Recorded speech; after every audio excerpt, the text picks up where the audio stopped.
Iglesia Católica, doctor de la gracia, se le llama también, pensador del cristianismo del primer milenio, según Antonio Livi, uno de los más grandes genios de la humanidad. Desde dónde se parte, de dónde se origina esta filosofía que lo que va a hacer, fundamentalmente va a ser mella en esa relación entre la teología y la filosofía.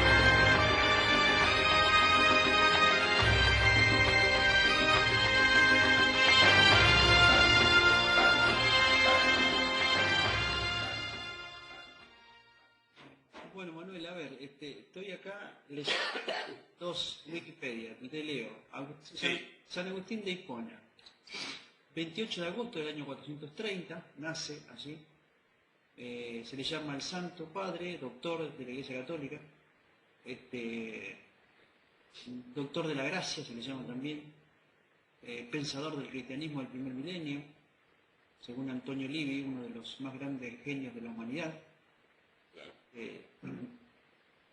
Y dice que dedicó gran parte de su vida sobre la filosofía y la teología y las confesiones y la ciudad de Dios. Esto es un poco la introducción que hace Wikipedia. Wikipedia también hace otra introducción, dice Tomás de Aquino, italiano, el hombre, nace el 7 de marzo del año 1274, en Pozzanouva. Bueno, sí, fue un teólogo filósofo católico, perteneciente a la orden de predicadores principales. Dice representante de la enseñanza escolástica, o sea, creo que Santo Tomás de Aquino fue, me parece a mí, el que vivió la época de oro de la escolástica. ¿No? Sí, realmente. Entonces, por ahí la charla que podemos llegar a encarar, creo que ya hemos hablado un poquito del cruce teológico entre una cosa y la otra. En otro momento también hemos hablado sobre la tendencia de uno, que era nada más y nada menos que, en el caso de Santo Tomás de Aquino, una tendencia aristotélica, y en el caso de San Agustín Hipona, una tendencia socrática. Sí. La pregunta es, la pregunta que nos podemos hacer esta noche, y que por ahí nos puede llevar un poco a la charla que vaya saliendo, ¿no? Es decir, en el desarrollo, cómo la filosofía fue desarrollándose, porque fueron condicionantes en realidad ellos para el pensamiento filosófico posterior a ellos después. Claro. Esa es mi pregunta. ¿Hasta qué punto ellos tuvieron un condicionante en el pensamiento filosófico? Porque viste que después de la Reforma, pareciera que el hombre, y inventemos una palabra, religioso, sí, por no decir ateo, porque en ese tiempo la concepción atea no existía como tal. Entonces el hombre religioso decide separarse o ponerse la vereda enfrente y a pensar desde la ausencia total de religión. El pensamiento por el pensamiento mismo, si cabe el ser. Y creo que de ahí, Kant fue el primero, si mal no recuerdo, o estoy medio equivocado. La pregunta es cómo se fue dando esto, cómo afectó, porque viste que tenemos, creo que San Agustín Hipona está en el pináculo de la época de oro de la patrística. Claro. Y Santo Tomás de Aquino en la época de oro de la escolástica, ¿no? De la escolástica. ¿Cómo lo ves vos todo eso desde el punto de vista de la filosofía? Mire, en otras oportunidades hemos hablado acerca de esta cuestión y hemos concluido en algunos momentos que tiene que ver precisamente con las raíces, desde dónde se parte, desde dónde se origina esta filosofía, que lo que va a hacer fundamentalmente va a ser mella en esa relación entre la teología y la filosofía. Hoy casualmente, preparando un poco este encuentro, tomaba como referencia una conferencia que hace José Pablo Feynman, donde hace un interesante desarrollo entre la relación entre la religión y la filosofía, pero por interesante no deja de tener algunos yerros, como por ejemplo hace una afirmación diciendo que los teólogos que se tornaron filósofos partían pura y exclusivamente de la idea del absolutismo de la creación y de Dios. Y que a partir de ahí, solo y a partir de ahí, ellos construían esa filosofía que se interrelacionaba con la teología, cuando creo que en el fondo no es así. Porque en el caso de la filosofía medieval o premoderna, hay como dos cuestiones que confluyen. Por un lado la teología no cristiana y por el otro lado la teología cristiana. Entonces, hay un vínculo en la matriz ideológica de esa filosofía que se desarrolla ahí entre cristianos y no cristianos. Tomás de Aquino, que es uno de los grandes doctores, o de los grandes abogados de la filosofía aristotélica, viene a ser un poco el sintetizador de lo que es el aristotelismo para cristianos, cuando en realidad la primera raíz viene del lado del Islam o del lado de los pensadores orientales, como fueron Avicenna y Averroes, que esto ya lo hemos tocado en otro momento. Entonces, estos pensadores que eran más que nada del lado musulmán, tenían características propias que obviamente que el poder eclesial no iba a admitir como tales, porque cuestionaba y en algún momento y en algún punto también hacía de la filosofía una especie de propuesta mistérica, cosa que al cristianismo no le gustaba porque precisamente se volvía un poco más radical en la propuesta Aristóteles, desde el punto de vista de Avicenna y Averroes, que cada uno también por su lado tuvo sus propias escuelas. En el caso de Santo Tomás de Aquino lo que hace es decir, bueno, esto es válido, y la Iglesia Católica le va a decir a Santo Tomás de Aquino, bueno, decinos por qué es válido y cruzalo o mezclalo o sintetizarlo de manera que se le pueda enseñar a la moda cristiana o a la onda cristiana, dirían los chicos. Entonces ahí hace toda una especie de síntesis propia, y es eso el aristotelismo que nos llega a nosotros. El aristotelismo propiamente dicho que nos llega a nosotros y que nos atraviesa hasta el día de hoy es el que crea de alguna manera Santo Tomás de Aquino. Y él en sí mismo es un aristotelista. Sí, claro. Entonces, esa mezcla entre lo no cristiano y lo cristiano va a dar como parte de un proceso que después se va a abrir con el propio Descartes, que va a dudar de todo, y obviamente que con Kant, con el propio racionalismo, va a dar origen a la modernidad. Si tenemos que ponerlo digamos así, en una lista, yo me confundí hoy, estaba mirando recién, claro, Descartes en el 1596 hasta el 1650, que es el tiempo en que vive, él es el que primeramente me da la idea, es el que se pone en esa vereda de enfrente, claro. Digamos. El primer racionalismo le llaman algunos. Exactamente, donde habla del método, de la duda, claro, de la sustancia, de la que no es original en ello, ¿no? Porque ya el propio Aristóteles planteaba un método científico. Si uno lee la metafísica, de alguna manera es Aristóteles el que propone la primera construcción de una metodología científica para mirar el mundo. No nos olvidemos que Aristóteles, los historiadores o los historicistas de la filosofía lo van a llamar algunos como el primer gran realista, porque él se va a basar en la materia y se va a basar en lo concreto, en lo material. Me parece que Aristóteles es el primero que va a alejarse de las ideas originarias de la antigua Grecia, incluyendo a Sócrates y a Platón, pero más precisamente contradiciendo a su propio maestro, que es Platón, porque él va a decir que el pensar y el estudio del todo tiene que hacerse a través de una metodología, de un método, de una forma de estudio, y creo que él ahí inaugura una primera gran separación entre lo que hoy entendemos por ciencia y lo que se entiende por creencia o por fe. Claro, por eso por ahí por lo que mencionábamos hoy del pensar del hombre por el hombre mismo. Claro, exactamente. Sí. Sí. Pensar independientemente de todo tipo de influencias, sea religiosa, natural. Exacto. Pero en definitiva con una estructura ya milenariamente estipulada, que es el aristotelismo, ¿no? Claro, exactamente. Vos fíjate que hay una de las fuentes que yo tengo acá, a la cual suelo consultar muchas cosas, define el tomismo en líneas generales de la siguiente manera. Porque el tomismo, obviamente, que va a ser llamado así luego de mucho tiempo después de Tomás, ¿no? El término Sí, sí. tomismo es acuñado después, luego de mucho tiempo después. Pero en este caso, el tomismo para el diccionario filosófico Walter Brugger, que es de la edición Herder,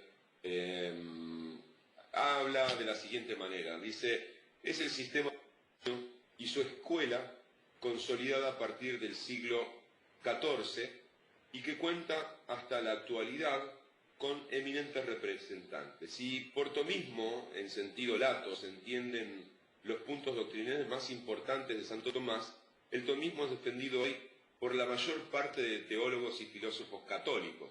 Sin embargo, a menudo se entiende por tomismo, en sentido estricto, el tomismo en oposición al suarismo o aún más restringidamente la doctrina de la predeterminación física. Es decir, que él hace referencia a una cuestión más de lo que es la teología determinista o lo que también tiene que ver en el caso del protestantismo con lo que vendría a ser la teología reformada, como me has asesnado más de una vez respecto a eso. Sí, no hay que, perdona que te interrumpa, Sí. no hay que confundir nunca la diferencia entre teología reformada y teología de la reforma. De la reforma. Por eso, vos me hacías referencia a la teología reformada como los calvinistas, ¿verdad? ¿O es así? Exactamente. La teología reformada tiene varias fuentes. Una de ellas es el calvinismo. No. Tiene varias fuentes pre-reforma. Ajá. Sí. Entonces, ¿cuál sería entonces para el calvinismo Lo que decanta del calvinismo, Sí.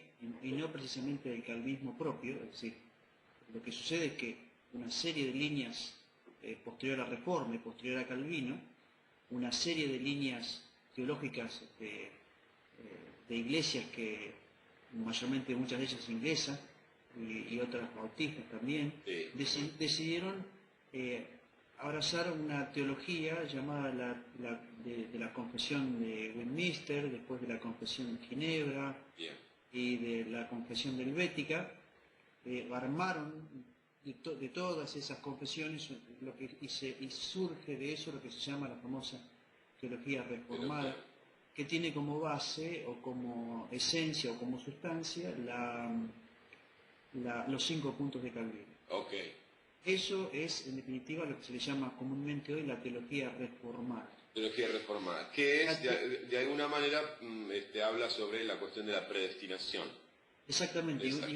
y una reinterpretación y una postura y una reubicación en el mundo de diferentes iglesias que abrazan ese tipo de teología como identidad de su estructura teológica. Claro, por eso, bueno, correcto. Por eso Ahora, yo hacía referencia, no con la exactitud Claro. como vos la manifestás, pero lo que yo quería relacionarlo, conectarlo es con esta corriente teológica. Y después dice que a diferencia del agustinismo, Santo Tomás aceptó en gnoseología y metafísica la doctrina fundamental más importante de Aristóteles, la doctrina agustiniana del conocimiento como contacto con las ideas divinas es abandonada y recibe otra interpretación. El hombre extrae los primeros conceptos no de su espíritu, sino de los sentidos, por la fuerza espontánea del entendimiento agente, y llega con su ayuda, sin particular asistencia de Dios, a la certeza de los primeros principios. Bien, cuando yo te hacía referencia hoy a que había escuchado y visto la charla que da un gran tipo, un genio, un gran filósofo nuestro, orgullosamente nuestro como es José Pablo Feynman, él hablaba de esta diferenciación principalmente entre Agustín y Tomás, diciendo que Agustín era, como habíamos hablado en otros momentos, un tipo que realmente padeció su fe, padeció su proceso de fe. Y Tomás en realidad fue un tipo que tuvo la capacidad para poder desarrollar una teología a muy temprana edad, con una férrea convicción que no es la que tuvo Santo Tomás, y pasó por distintas pruebas también, pero en definitiva fue un tipo que siempre tuvo una conducta muy férrea, digamos, que mucho más religiosa, si se quiere. Pero la paradoja de esto es precisamente que el agustinismo está más vinculado con el platonismo y con aquello que tiene que ver con una religiosidad más profunda, por eso digo que es una paradoja, cuando en realidad la teología que plantea Santo Tomás, a diferencia de Agustín, es una teología más racionalista y que, por ejemplo, va a plantear los 5 elementos para comprobar la existencia de Dios, por ejemplo, ¿no? Claro. Es decir, que indudablemente que la inquietud o las inquietudes que tenía Santo Tomás eran mucho más vinculadas con lo que después va a ser la filosofía moderna que las que tenía San Agustín, que no por ser San Agustín era un medieval hecho y derecho, sino que era un tipo que tenía, fíjate vos, uno se hace saltos históricos, la filosofía de San Agustín está, si se quiere, y salvando las distancias, desde mi perspectiva, ¿no? Pero me parece que la filosofía agustiniana está mucho más cerca de la filosofía, ponele, nietzscheniana, y la filosofía de Santo Tomás está mucho más cerca de la filosofía kantiana. Sí. Que son cosas difíciles de desarrollar para hacer esa conexión, ¿no?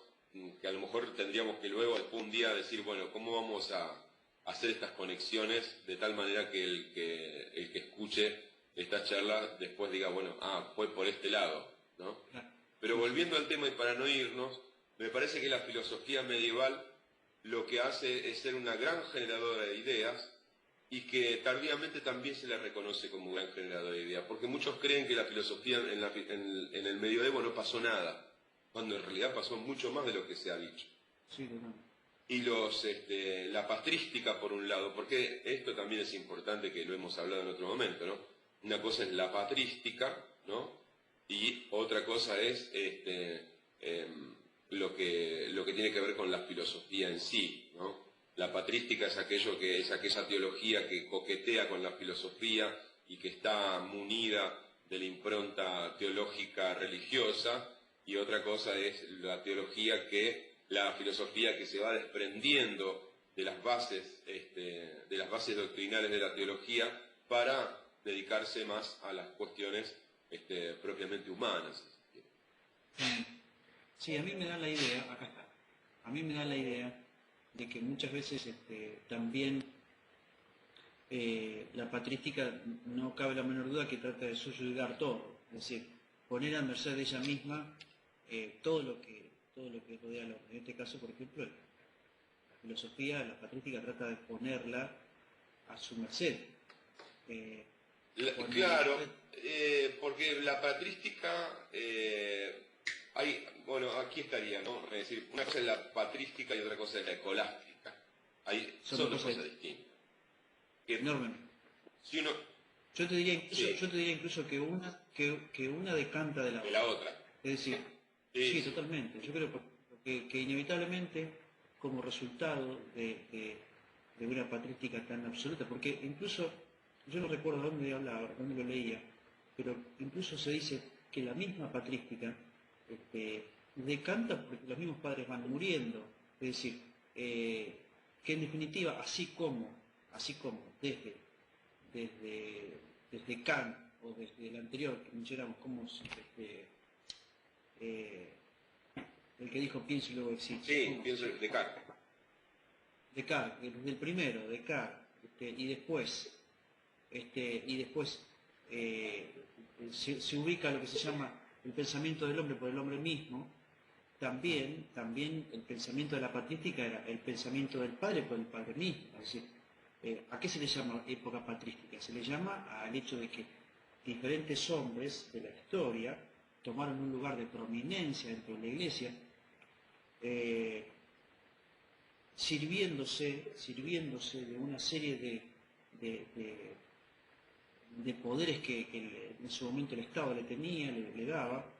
La patrística surge, como siempre digo, que surge como resultado de la época posapostólica, es decir, cuando los apóstoles mueren, se genera la época posapostólica, la Iglesia tiene que tratar de ubicarse en el mundo, de reorganizarse, de reordenarse. Ahí comienzan unas etapas muy importantes, que son la etapa de la canonización, y es ahí creo yo, que la canonización del texto bíblico es la que da origen, porque allí precisamente en los concilios donde se reúnen precisamente para tratar el tema, para reconocer la canonicidad del texto bíblico, se hace ese reconocimiento y se dan ciertas discusiones y ciertos planteos teológicos muy profundos, donde algunos cobraron una autoridad más o menos relevante, otros fueron echados de los concilios, y había gente que era autoridad en cuestiones de doctrina y de dogma. Y creo que el primer y gran padre de la Iglesia, en este caso, fue San Agustín de Hipona. Anterior a ellos hubo otros que marcaron una línea, que hablaron de una serie de situaciones, pero que inevitablemente San Agustín de Hipona fue el primero que colocó la autoridad de la patrística, por así decirlo, en toda la historia de la Iglesia. Claro, lo que ocurre es que al haber llegado a esa instancia histórica del momento del mundo que se erigía precisamente en un eurocentrismo posterior para nuestra cultura, para el occidentalismo, que hoy por hoy, digamos, podemos hacer una traspolación, digamos que en nuestra época es lo más parecido de alguna forma a lo que fue el momento previo a la Edad Media, que es el momento que nosotros conocemos como lo que deja, la herencia que deja toda la conquista del imperio a partir de Alejandro Magno con el helenismo. Es decir, la misma revolución histórica que se da en el helenismo, de alguna manera, en estos últimos 50 años, en la historia del mundo también está dada. ¿Por qué? Porque son momentos absolutamente de crisis de valores y de un montón de cosas, donde se mezclan distintas cuestiones, y como nosotros hacemos este trabajo de revisar la historia de la teología, la relación de la teología y la filosofía y la patrística por un lado, la escolástica por el otro, es decir, todas estas cuestiones que hoy con otros elementos, otros materiales que nos asisten, otros avances tecnológicos, lo mismo sucedía y de otra manera y con otro contexto histórico, pero de alguna manera lo mismo sucedía en el helenismo. Y una cosa importante, que es la situación del mundo en la cual nosotros estamos haciendo este ejercicio, y una situación importante histórica para lo que sucedía en ese momento, en el cual uno pone a dos tipos tan opuestos, si se quiere, entre Santo Tomás y San Agustín. Porque el tema es la centralidad de la pregunta del ser humano, es decir, ¿cuál es el interés del ser humano? ¿Qué es lo que le interesa resolver al ser humano en cada época? Es decir, a la historia del hombre, ¿qué es lo que le interesa históricamente al hombre en cada época? Y en ese momento, lo que pasa es que cada uno, para poder un poquito aclarar la cosa, porque estoy pensando en el que me está escuchando, o sea, lo que pasa es que cada uno, lo que tenemos que ver para tener una mirada correcta de la patrística, es decir, la patrística comienza con una centralización dentro de un imperio. Es decir, la motivación del primer imperio, que es el primer concilio, que es el concilio de Nicea, era el hecho de que Constantino sabía muy bien que el cristianismo tenía un poder de influencia muy grande. O sea, la expansión del cristianismo genera una cantidad de situaciones que dicho sea de paso, el imperio, al entrar en una crisis tanto económica como social y como moral, lo que no resultó ser para el imperio el helenismo, lo termina siendo, en cierto modo, el cristianismo, porque Sí. los romanos tenían esclavos griegos y posterior al helenismo tenían esclavos cristianos. Claro. Entonces, Y entre ahí medio comienza- tuvieron esclavos judíos. bueno, sí, aparte. No es un detalle menor. Sí, obviamente, eso sí se presenta mucho tiempo después con el tema Pero ¿qué pasa? Ahí tenés, los judíos no tenían una influencia en la cultura romana, No, no. como la tuvieron los griegos y como la que tuvieron los cristianos. Lo que pasa es que los judíos tienen influencia sobre la cuestión románica a partir de que se constituye el cristianismo. Entonces, Claro, quedaba claro. la remesa de judíos cristianos, que fueron los primeros que empezaron a ese nuevo hito histórico. Claro. Pero por ejemplo, eh, cuando Constantino hace lo que se llama comúnmente el primer concilio, el concilio de Nicea, el concilio de Nicea, el primer concilio organizado por Roma. Sí, Hubo otros concilios anteriores, de los cuales no fue Roma quien lo organizó, sino la propia Iglesia de manera autónoma, se autoconvocó para una determinada situación, y allí aparecen los primeros padres de la Iglesia, de los primeros 300 años, pero que no era propiamente dicho la patrística, porque era la época posapostólica. Posterior al concilio de Nicea, allí comienza a gestarse una serie de situaciones que tienen relación con la patrística. Es decir, la autoridad que Roma le dio a ciertos padres de la Iglesia, los privilegios, y también las posturas dentro del imperio, les daba carta abierta para ir a diferentes lugares y hacer una bajada de línea o... claro, convengamos que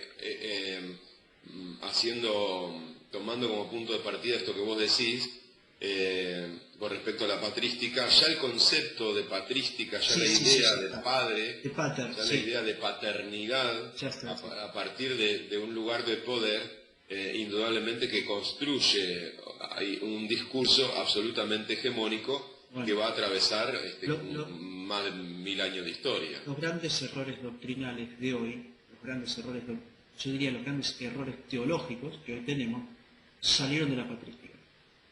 Es- Entonces, a lo que yo voy a decir, ¿qué pasa? Posterior a Constantino, el imperio se divide en dos, entre Constantinopla del norte y del sur. Entonces ahí ya tenemos Oriente y Occidente. Ya ahí, incluso las concepciones teológicas de Oriente y de Occidente eran totalmente distintas, y creo que eso en otro momento lo hemos hablado muy bien.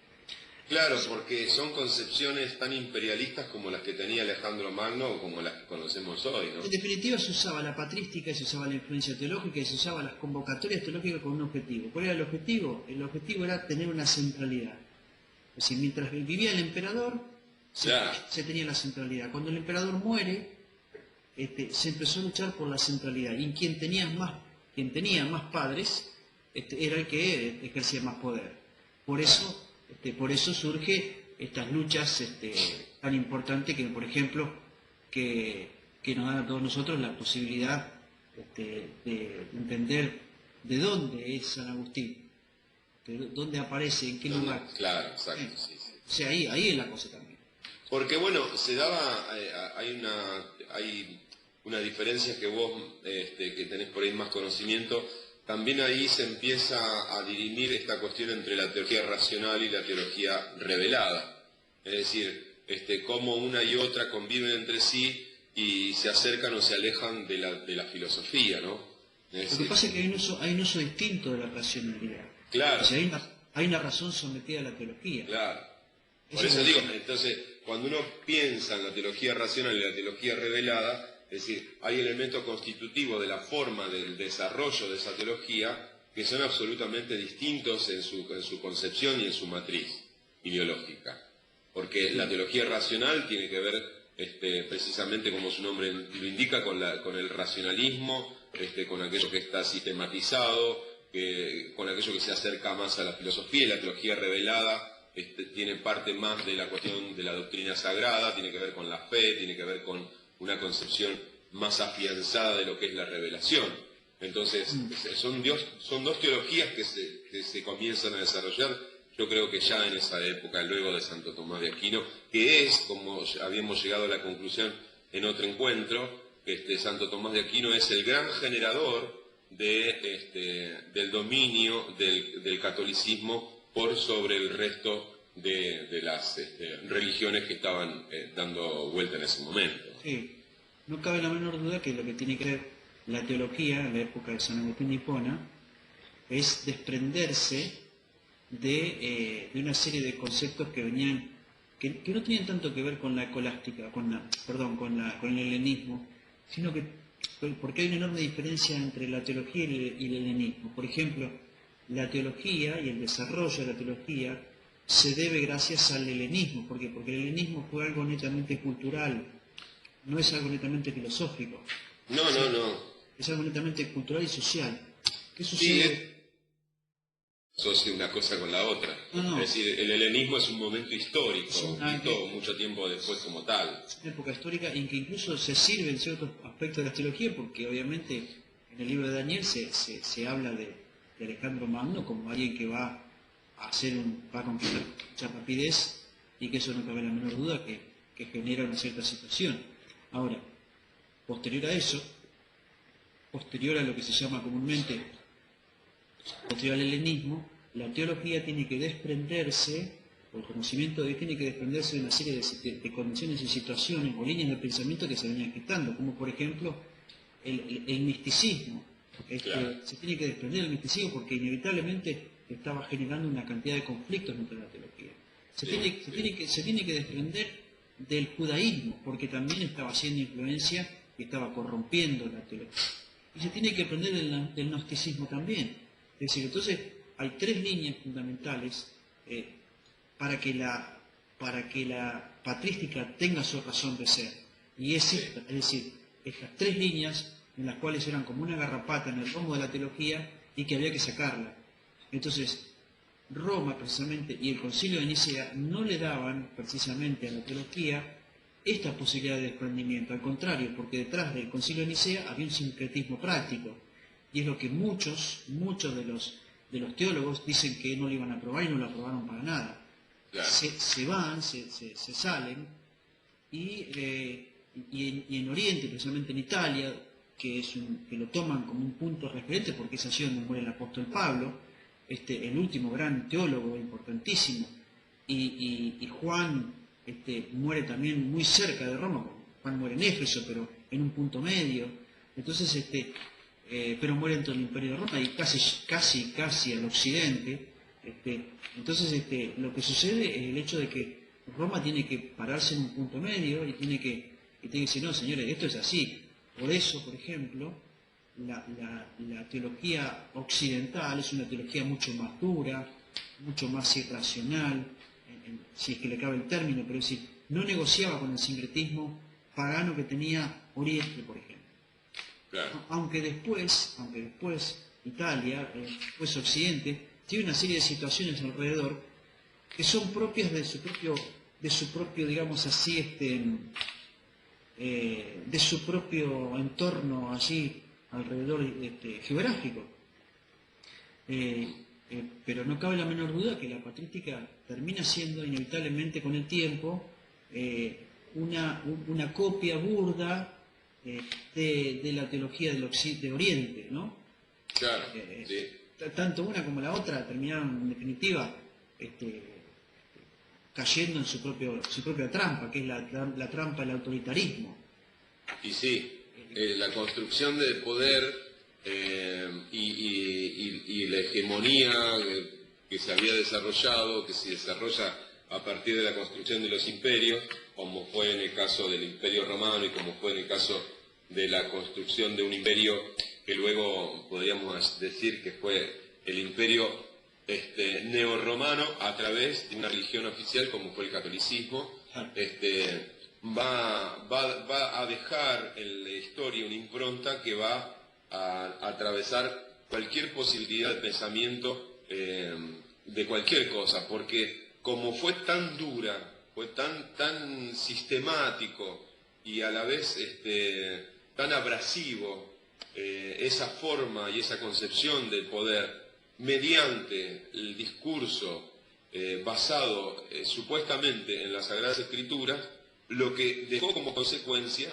fue en la humanidad grandes confusiones que después se pagaron y se pagan hasta el día de hoy. Entonces, cuando uno piensa cuando uno dice patrística, no está diciendo cualquier cosa, está diciendo esquema ideológico de poder, está diciendo una forma de pensar el mundo, está diciendo una manera de construir la idea de Dios también, está diciendo una forma de solapar el mensaje de Cristo de una forma sistemática, partiendo de una idea imperialista que tiene que ver con que el rey, por ejemplo, o el emperador es elegido directamente por Dios, ni qué hablar cuando uno piensa, por ejemplo, que un representante religioso es Dios en la tierra. Es decir, todo ese esquema ideológico y perverso en el sistema de poder que se construye, situaciones que tenían que ver con que cuando va cayendo el imperio y cuando van apareciendo pensadores que van a decir, señores, no podemos centrar no podemos resolver los problemas del hombre solo a través de la idea de Dios como concepción a priori, sino que tenemos que pensarnos en la realidad cotidiana, tenemos que pensarnos en resolver el aquí y el ahora. Entonces, es ahí también donde nacen las cuestiones de raíz que separan de alguna manera a la teología y a la filosofía. Porque ¿qué va a pasar? La filosofía va a comenzar a desarrollarse como pensamiento antropológico, y la teología durante mucho tiempo luego va a quedar relegada simplemente a los edictos que vienen o del catolicismo romano o los análisis teológicos muy tardíos que luego va a ser el protestantismo.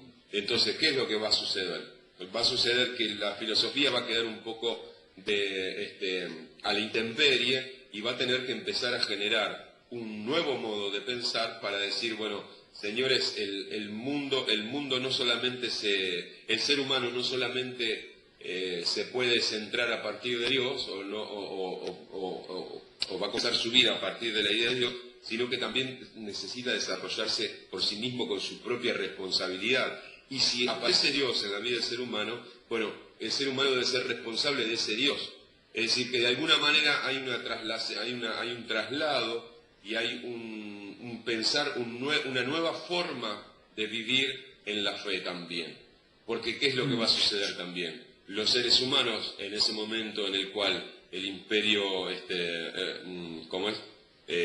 judeo-cristiano, que va a dejar el imperio romano y que luego se va a expandir por toda Europa, va a generar grandes crisis políticas, sociales, económicas, y va a ser nada más que un discurso, porque eso es lo que después va a criticar, mucho tiempo después, no tanto, pero va a criticar Nietzsche con respecto al cristianismo y a los efectos del cristianismo en la vida social de los seres humanos.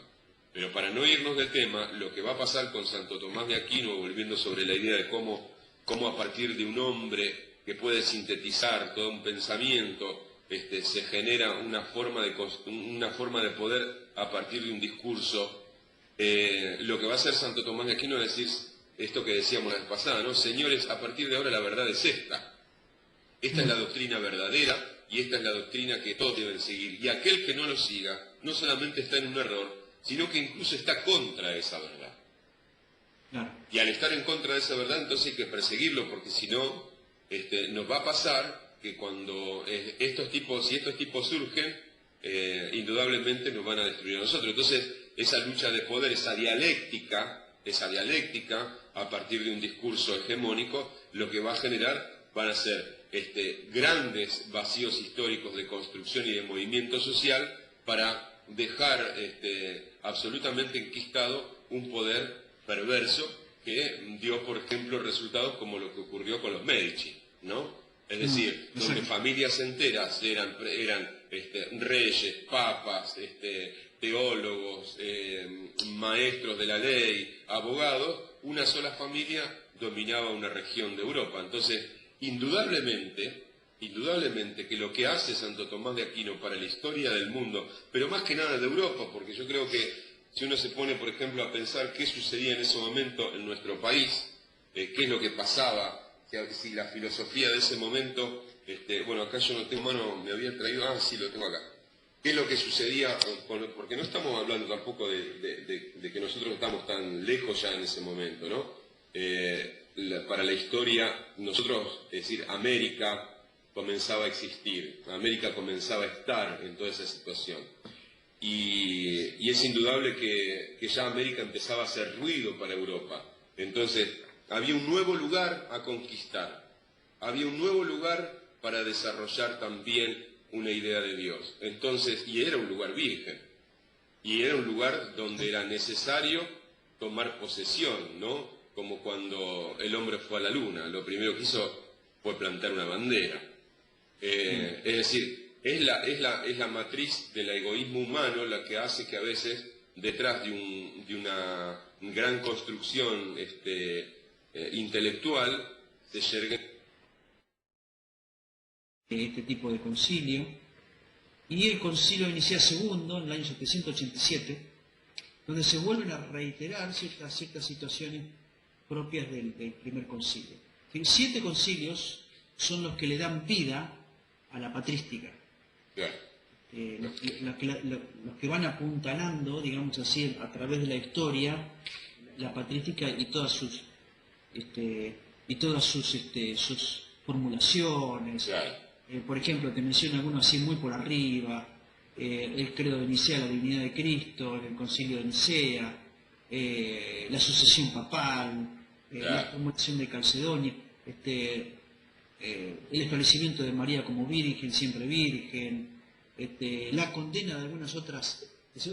Fíjate igual la paradoja, ¿no? La condena de doctrinas que aparentemente para la patrística no eran precisamente doctrinas fehacientes de la Iglesia, como por ejemplo la María siempre virgen, ¿no? Claro, exactamente. Es una cosa ilusoria, porque decir, ahí la patrística ya va marcando la cancha para decir, bueno, esto es lo que nosotros creemos y punto, y el que no lo cree, claro, le cortamos la cabeza. directamente, o lo quemamos o lo torturamos durante un tiempito como para que madure. Esto era así, ¿no? No hay que olvidarse nunca que, por ejemplo, que dentro, más allá de que San Agustín de Hipona, en cierto modo es para algunos de nosotros un tipo a quien idolatramos, a quien admiramos, es el que justifica la Guerra Santa, ¿no? Sí. Es lo que yo le decía, por ejemplo, a un amigo en estos días que discutíamos sobre Israel y que digo, ¿cómo será que nunca leíste San Agustín de Hipona? Entonces, si llegás a leer San Agustín de Hipona, con él justifica la Guerra Santa. Claro. Y si le preguntas a San Agustín, pero en una Guerra Santa hay muertos, y claro, ¿y qué pasa con las víctimas? Bueno, es una Guerra Santa. Es santa la guerra, digamos, es todo justificable. O sea, pero bueno, ¿viste? Son cosas que no tienen respuesta en algunos casos. Entonces, algunos términos clave digamos así, Claro, mirá vos, fíjate qué palabra, ¿no? Acabamos de utilizar en esta breve charla, intersticio. La palabra respuesta y la palabra pregunta, ¿no? Es decir, cómo el hombre ha tratado de abarcar absolutamente, ha tratado de querer encontrar la respuesta a todo cuando en algunas cosas no las hay directamente. No. Entonces aparecen los grandes representantes de los distintos pensamientos universales y dicen, bueno, en esto no hay respuesta, lo único que hay es misterio. ¿Te gusta el misterio, sí o no? Si no te gusta, bueno, listo, mantenete en la duda, porque no hay... Las líneas de pensamiento que salieron solamente las voy a mencionar, las líneas de pensamiento que salieron de la patrística con respecto al trinitarianismo son las siguientes. Líneas, nada más. Sí. La definición de cosmovisión, el teísmo, la trascendencia, la inmanencia, el deísmo, el panteísmo, el panenteísmo, Sí. el ateísmo, el politeísmo, el pluralismo, el naturalismo, argumentos ontológicos, argumentos teleológicos, y aquí estamos hablando de Santo Tomás de Aquino, argumento de sensus divinitatis, que significa el sentido divino, el argumento moral, el argumento antropológico, la apuesta de Pascal, el argumento en el caso acumulativo, el argumento cosmológico Calam, la ley de la causalidad, la prueba moral, la prueba lógica, la prueba empírica, los atributos, el atributo incomunicable, el atributo comunicable, y por último el teísmo abierto. Estos son uno de los temas muy de lista relacionados con el trinitarianismo y toda su idea. Después aparecieron otras líneas, como la heterodoxia, la ortodoxia, el levionismo, el modalismo, el dualismo, el docetismo, el abdocionismo, el subordinacionismo, bueno, y una cantidad de cosas más que fueron dándole ciertas ideas a la patrística que, bueno, el nominalismo también está dentro de todas esas corrientes. Sí. Hay una... Para cerrar. Y en definitiva, ahí en todo ese piole de ideas y de conceptos aparece San Agustín de Hipona, quien ordena el cauce teológico. Los que estudiamos teología decimos que de San Agustín de Hipona nace la teología de la esencia, y la esencia de la teología, y no es un juego de palabras, son dos. De Santo Tomás de Aquino sale la teología sistemática, es decir, el orden lógico, sistemático. Es decir, yo creo que, en definitiva, la teología de hoy, la que hoy tenemos, es una teología que se ha servido o ha tomado ciertos métodos, en primer lugar de San Agustín de Hipona, para tener una idea muy clara de la divinidad y de la esencia y de la sustancia, y en este caso Santo Tomás de Aquino nos ha servido para tener una especie de teología ordenada, con las discrepancias que eso implica, ¿no? Con algunas discrepancias que tenemos, eso no cabe la menor duda. Sí, tal cual. Pero, totalmente. ¿Qué pasa? ¿Cuándo se cae? ¿Cuándo se cae la patrística? Bueno, la patrística se cae en el año 700 después de Cristo, cuando nace la escolástica. ¿Qué es lo que surge? ¿Cuál es la diferencia entre, y corregime en esto si me equivoco, cuál es la diferencia entre la patrística y la escolástica? Bueno, la patrística significa que todo concepción concepción teológica siempre estaba centralizada en un hombre, en un maestro, en un teólogo. ¿Y qué hace la escolástica? La escolástica es precisamente donde toda concepción teológica surge de diferentes escuelas que se fueron armando en diferentes siglos. Y ahí aparecen las escuelas teológicas o los colegios teológicos. Claro, exacto, sí. Sí, porque de ahí se generan las grandes escuelas que después se van a ir desarrollando y son las que van a permitir a generar nuevas corrientes ya más acotadas, no con un abanico tan amplio como el que acabas de desarrollar, sino que van a haber 3, 4, 5 grandes escuelas que van a generar dentro de la teología un contacto bastante cercano a la filosofía y que van a permitir ir y venir con los pensamientos basados uno desde el punto de vista del racionalismo más auténtico y del otro lado más basado desde la revelación de la verdad divina. El problema de la patrística era que era tan centrado, tan centralizado en el hombre mismo, que no generaba ningún tipo de lineamientos, aunque sí generaba lineamientos porque todos seguían de ahí donde viene. Cuando hablamos de pelagianismo, ¿de qué estamos hablando? De una línea de pensamiento que corresponde a quién? Directamente a Pelagio. Cuando hablamos del arrianismo, ¿de qué estamos hablando?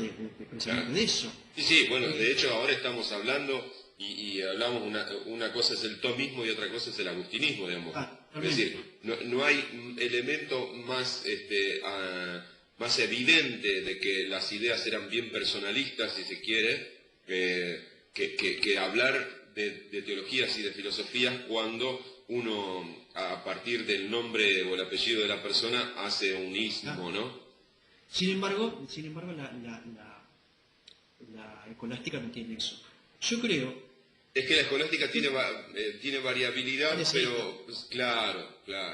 Yo creo, por ejemplo, que yo creo que Santo Tomás de Aquino, por ejemplo, y es mi manera de observarlo, no creo que él pertenezca a la patrística, es lo que te digo. ¿Por qué? Porque prácticamente la patrística ya se había caído en la época de Santo Tomás de Aquino, que estamos hablando del 1200. Sí. Yo creo que lo que él hace es ordenar la teología en su tiempo, me parece a mí. San Agustín, decís vos o Santo Tomás. No, Santo Tomás de Aquino. Santo Tomás, sí. Sí, no te olvides nunca lo que es los tomos de Suma Teológica. Tal cual. Bueno, que la Suma Teológica es precisamente el sustento ideológico para lo que después va a ser el catolicismo romano. Creo que sí después, quien lo embarra y lo ensucia y que por así decirlo quien le da una inclinación un poco errada, bueno, es catolicismo romano en la contrarreforma. Claro. Porque porque decir, no tiene valor el catolicismo romano para apropiarse de un aristotelismo extremo y se cuelga de Santo Tomás de Aquino. Yo creo que en términos políticos ya uno puede decir que el catolicismo romano, tal vez por su avidez hacia el poder y hacia mantener una hegemonía, lo que hace es un poco, si se quiere, precisamente porque se había constituido de manera el protestantismo con respecto a la relación con Santo Tomás. Porque, sí, claro, es evidente lo que vos decís, es claro y es contundente. Específicamente el catolicismo romano lo que hace es decir, mira, este tipo al cual le garpamos tantas cosas y fue desarrollando nada más y nada menos que la teología aristotélica, nos es muy útil y desde él vamos a partir para desarrollar nuestra propia concepción del mundo. Entonces, ¿qué hubiera pasado? ¿No? El famoso ¿qué hubiera sido sí? O ¿qué hubiera pasado sí? Los teólogos que tienen que ver más con el protestantismo tomaban algunos elementos, porque claro, ¿qué pasa? Después, mucho tiempo después, el protestantismo va a rever algunas cuestiones de su propia teología y va a tomar elementos tanto del agustinismo como del propio tomismo. Sí, pero seguí con esa línea, ¿qué hubiera pasado si? Claro, claro. Porque ¿qué hubiera pasado? ¿Qué hubiera pasado en este caso? ¿Qué hubiera desaparecido el catolicismo? Claro, por un lado hubiera desaparecido el catolicismo. ¿Y qué hubiera pasado entonces si tanto poder concentrado hubiera estado en manos de tipos que tenían otra concepción, digamos? ¿Cómo hubiera sido esa relación? ¿Cómo los seres humanos que hubieran estado en esa circunstancia hubieran manejado esa concentración tan vasta de conocimiento y de poder a partir del desarrollo de una teología nueva que iba a revolucionar precisamente absolutamente todo? ¿Por qué? Porque indudablemente que la filosofía se nutrió de toda esa teología para decir lo que después dijo tardíamente y renegó de la teología. Es decir, es necesario decirle a los filósofos que aún hoy, y el referente que nosotros tenemos a nivel local, como hemos hablado más de una vez, él mismo asume de que la filosofía jamás se va a poder despegar de la teología. Entonces, lo que los filósofos a veces niegan o ningunean sistemáticamente de la teología es que parte de un concepto absolutista, que es la idea de Dios. Pero claro, lo que no dicen también es que la filosofía también construye absolutismo y que en definitiva la raíz es la misma. Entonces, ¿qué hubiera pasado si el protestantismo hubiera sido el que captaba y el que cooptaba a la vez toda esa doctrina teológica que tenía Santo Tomás y que había desarrollado en la Suma Teológica? ¿Y qué hubiera pasado? Obviamente, creo que una de las cosas que uno puede pensar, y tal vez ilusoriamente, se hubieran construido y desarrollado otras relaciones de poder, no solamente dentro del campo de la fe, sino en el campo social, político, etcétera. Sí. Acá en una página que estoy mirando, que me pasaste vos, que se llama Filosofía Info, sí. El autor habla de la mutua colaboración y dice: el tomismo analítico ha nacido entre aquellos filósofos que no querían renunciar a ninguno de los valores propios de cada una de las dos tradiciones. Es decir, que quienes están convencidos de que cada una de ellas tenía algo que aportar a la otra, Claro. Si ha habido un encuentro es porque se sentía la necesidad de establecer un diálogo. Bueno, y aquí empieza a hablar de la contribución del tomismo a la analítica. Claro. Y bueno, por ejemplo, hay un párrafo que me llamó la atención, que te lo leo muy breve. Dice: desde hace algunos decenios se habla frecuentemente de la crisis de la filosofía analítica. Algunos proclaman simplemente su muerte, otros, en cambio, sienten la necesidad de encontrar fuera de la analítica nuevas luces para continuar a filosofar. Esta situación insostenible era normal de que algunos dirigieran su mirada también hacia el tomismo, no solo como la capacidad de la atracción que todavía podía ejercer un pensador como Santo Tomás, sino también por la talla intelectual de algunos tomistas contemporáneos. En el ambiguo angloamericano, probablemente Gibson Claro. era el tomista más conocido, estimado, y por lo aprecio de algunos destacados analíticos como Ascombe, Gea, Kenny, sentían por muchas de las doctrinas de Santo Tomás. No hay que olvidar además que cada vez mayor interés y muchas veces admiración de los historiadores de la lógica, Claro. en especial que trabajan en las universidades inglesas, comenzaron a sentir por la lógica medieval. Bueno, y después viene lo que ya comenté.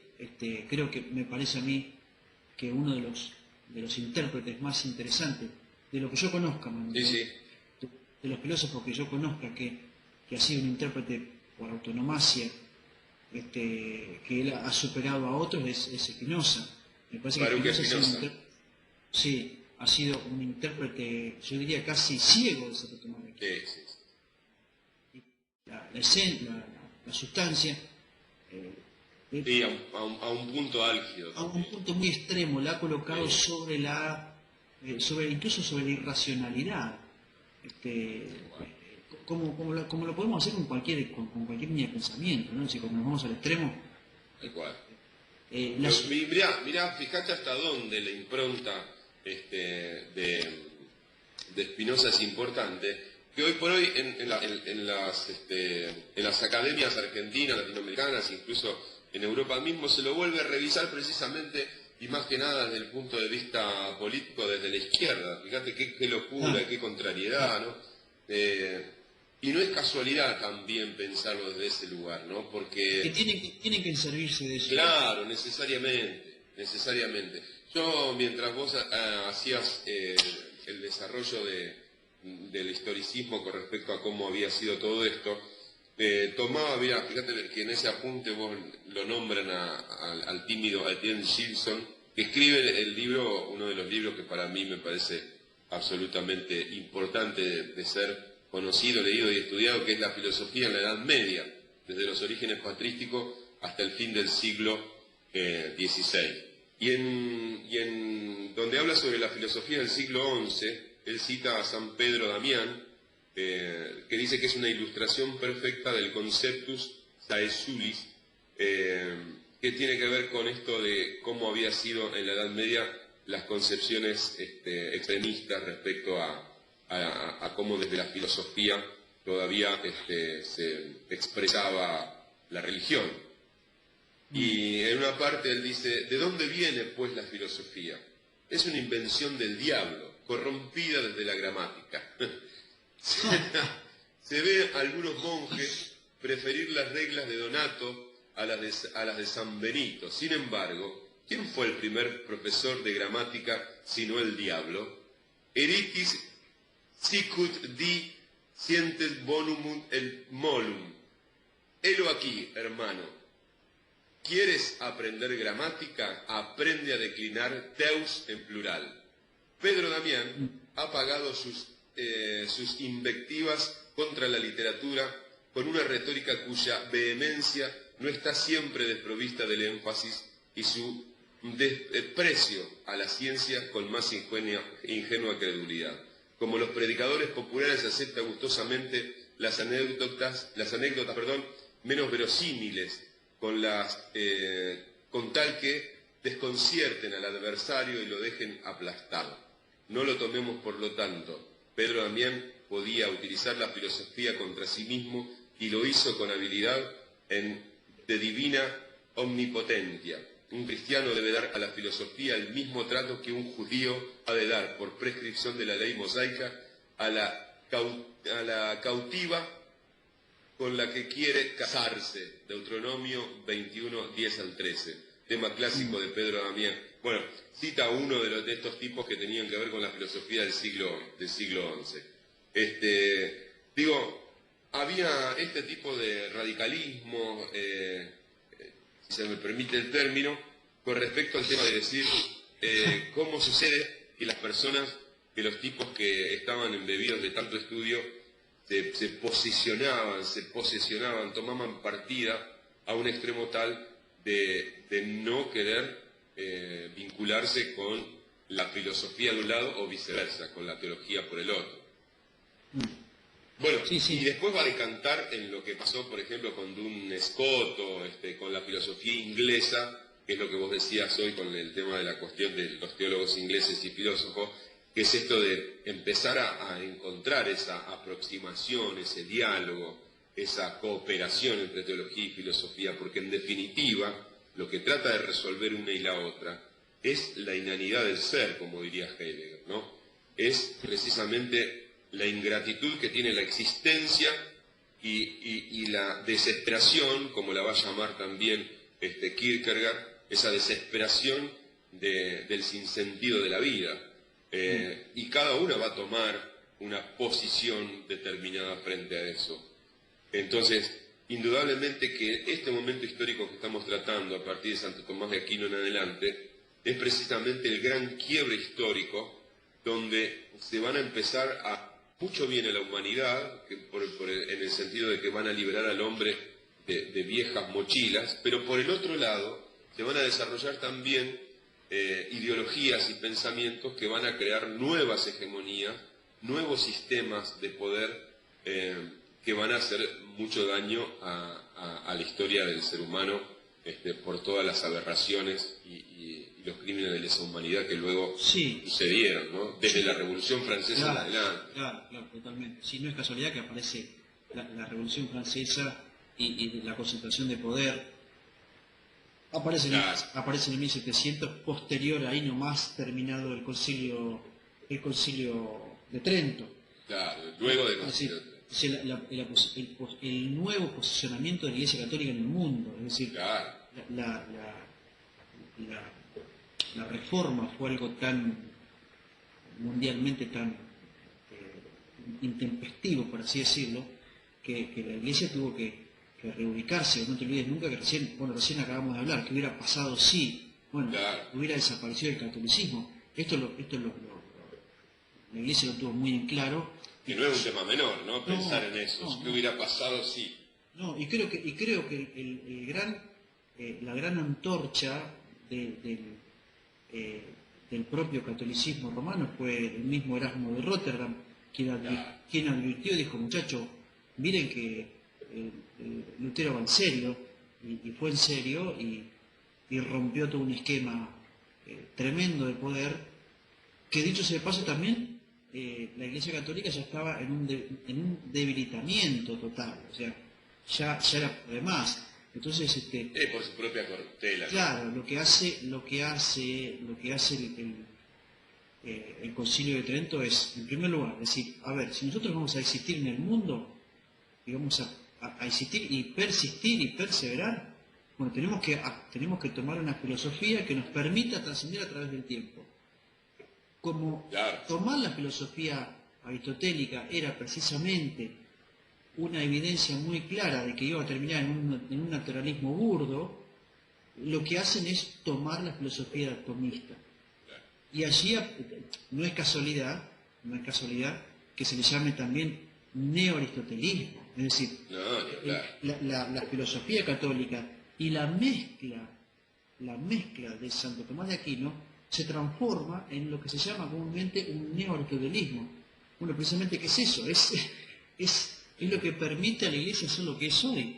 Yo estaba leyendo en estos días en un diario donde decía, por ejemplo, Bergoglio decía, por ejemplo, que el infierno no existe, que la Virgen de Lourdes tampoco existe, que es una imaginación colectiva. En México está que trincha, está que se prende fuego, tan recaliente. Digamos que es una especie de pateador de dientes, claro, Francisco. Recaliente, vos decís, como, escuchamos, nos hemos una guita gracias a Lourdes, y ahora venís vos, o de Guadalupe, no me acuerdo. No, Lourdes en Francia, Guadalupe, está diciendo, no. Es la homónima, digamos. Claro, dice, ¿qué me está diciendo? ¿Entendés? Entonces, de repente está empezando a patear ciertas cosas, y eso es propia. Y a poner en evidencia otras, ¿no? Porque no. Decir semejante cosa. Entonces, ¿qué pasa? Cuando se ubica la Iglesia Católica en una determinada posición, posterior a que termina de ubicarse, aparece la Revolución Francesa y obviamente, fíjate, ellos empujan al poder, porque después gobiernan detrás de los reyes de Francia, empujan y obviamente surge lo que surge, ¿no? La Revolución Francesa. Pero por otro lado, la teología también está tomando en el medio, está tomando su identidad propia, es decir, la teología protestante, porque se va por diferentes lugares regionales, tanto en Inglaterra como en Escocia, como en Francia, como en Alemania, van tomando sus rasgos distintivos. ¿Por qué? Porque esos rasgos distintivos tenían también incluso un carácter social. Es decir, cuando hablamos de teología, en ese tiempo estamos hablando de teologías que condicionaban ciertos aspectos sociales. Hoy no podemos hablar de eso, porque la teología no... Y no, fíjate, si no lo que, claro, y si no, fíjate lo que sucede, o lo que va a suceder con el imperio norteamericano, ¿no? Es decir, no te olvides que los grandes consejeros de muchos de los presidentes norteamericanos fueron parte de una filosofía, de una teología protestante, obviamente, que raya el absurdo, pero que indudablemente tiene una raíz absolutamente protestante. Claro. Es decir, si uno tuviera que pensar, si se quiere, desde el punto de vista de la pregunta, que hubiera sido sí, y tomás como punto de referencia Estados Unidos, bueno, estamos en problemas para un lado y para el otro, ¿no? Claro, totalmente. Ahora, por otro lado, yo te decía que la teología estaba en el medio, ¿por qué? Porque tenemos el catolicismo romano por un lado, que tratando de reubicarse y que genera un poder, y que ese poder en definitiva decanta la Revolución Francesa, pero por otro lado, la teología en el medio, tratando de reubicarse en diferentes lugares o en diferentes regiones, pero por otro lado, la filosofía o la neofilosofía que va generando lo que dijimos al principio, el pensamiento del hombre por el hombre mismo. Es decir, el hombre está tan cansado de tanto absolutismo, de tanta irracionalidad, de tanta religiosidad pura, que el hombre empieza a pensar por sí mismo. Y empieza a decir, no, señores, Sí, tal cual. ¿Cómo es esto? A ver, vamos a pensar de otra manera. Sí. Y aparece esta filosofía, a la cual esta palabra que inventamos hoy, es llamado filosofía, o el hombre religioso. Es decir, el hombre, Religioso. Sí, el hombre, Sí, la filosofía religiosa. la filosofía es sin Dios. Sí, La totalmente. filosofía que considera a Dios como una molestia, ¿no? Claro, como un problema que no debemos tomar en cuenta, ¿no? Y aparece Descartes. Claro. Descartes diciendo, bueno, señores, a ver, que en cierto modo también se nutre de algunas cositas de Santo Tomás de Aquino, como por ejemplo... Es que Descartes es un contradictorio en sí mismo. Yo me animo a decir esto precisamente por el hecho de que Descartes, en definitiva, él dice, yo voy a dudar de todo menos de mi pensamiento, pero si hay algo que él después va a afirmar es la existencia de Dios. Claro, cuando toma el tema de la sustancia. Claro, y no dejemos de lado, y es recomendable también que estudiemos la biografía del amigo Descartes y cómo termina su vida, ¿no? Claro, sí, totalmente. Sí. Digo, como para tomar un poco, ¿quién dijo eso? ¿Quién fue el individuo que dijo semejante cosa que todavía hoy nos hace ruido? El pienso luego existe. Claro, sí, totalmente. Sí, Descartes. Sí.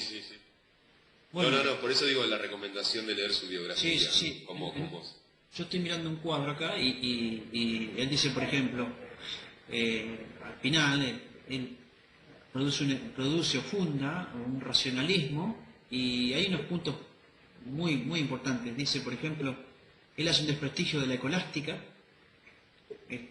Claro, pero eso es lo que a mí, desde mi lado más visceral, como dicen los españoles, me da coraje. Claro. Porque cuando me ha tocado por ahí ayudar a personas a comprender un poco la filosofía cartesiana, me enervó demasiado la sangre pensar que un tipo como Descartes haya ninguneado tanto la escolástica cuando él en sí mismo es un escolástico en su argumentación.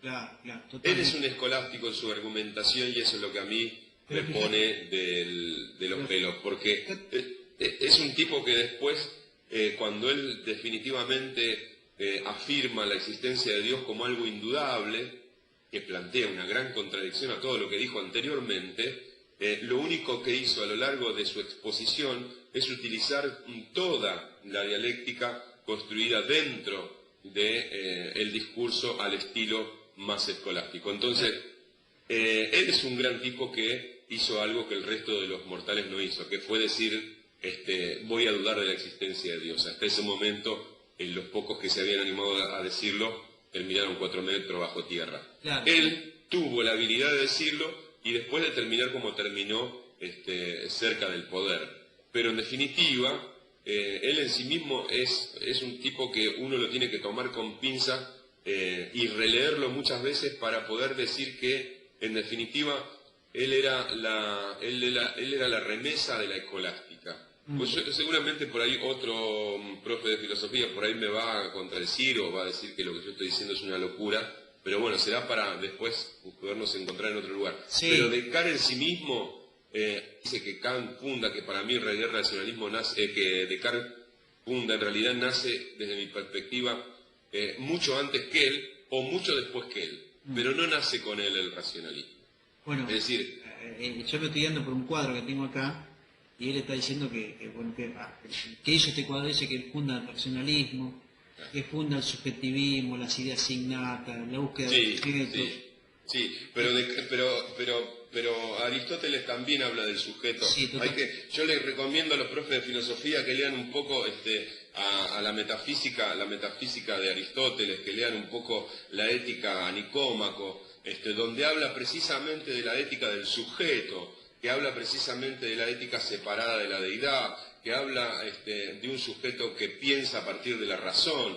Entonces, me parece una traición dialéctica a decirle a las personas que están dando sus primeros pasos en la filosofía que Descartes funda el racionalismo, porque en la denominación de racionalismo es precisamente una denominación absolutamente tardía a toda la construcción del pensamiento filosófico. Entonces decir que un tipo fue racionalista, realista, o qué sé yo, es necesario que se haga la aclaración de que uno lo dice muchísimos siglos después, en otro contexto histórico, y que lo mira con una impronta y con un bagaje cultural que no lo tenía Descartes, o que no lo tenía Aristóteles, o que no lo tenía San Agustín ni Santo Tomás. Es decir, son denominaciones, nombres que le pusieron tardíamente los grandes investigadores, como el que nombrábamos hoy, Etienne Simpson, o como Leibniz, o como... Es decir, son nombres que se le opone a corrientes filosóficas, que las corrientes en sí mismas no lo tienen. Es como decir, por ejemplo, dentro de la... Que Pablo inventó la existencia de Dios. ¡Claro! Así de absurdo. Sí. Así de absurdo decir que Descartes era racionalista.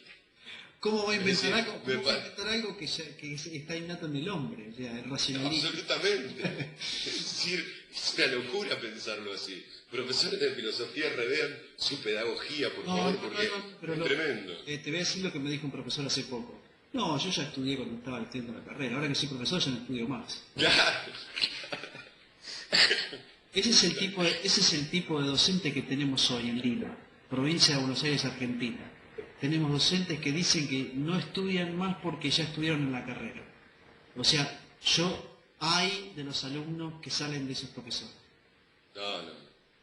Si un profesor de X carrera que se recibe y que dice que no lee más, no estudia más porque ya se recibió, bueno, ese es el problema de la docencia argentina. Es que el único objetivo que tuvo fue simplemente tener un titulito bajo el brazo para ganarse unos pesos, nada más. Ya no. No quiero seguir hablando porque ya me caliento. Sí, totalmente, Mario. Volvamos a Etienne Gilson, por más que lo traten de tibio. El tipo decía, dice, mirá lo que dice, el mayor nombre de la filosofía árabe, porque tiene un apartado donde habla de las filosofías orientales, dice, junto a Vicena es Averroes.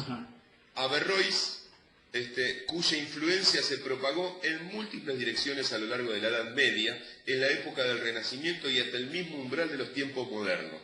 También es árabe, español, nació en Córdoba en 1126, estudió teología, jurisprudencia, medicina, matemática y filosofía.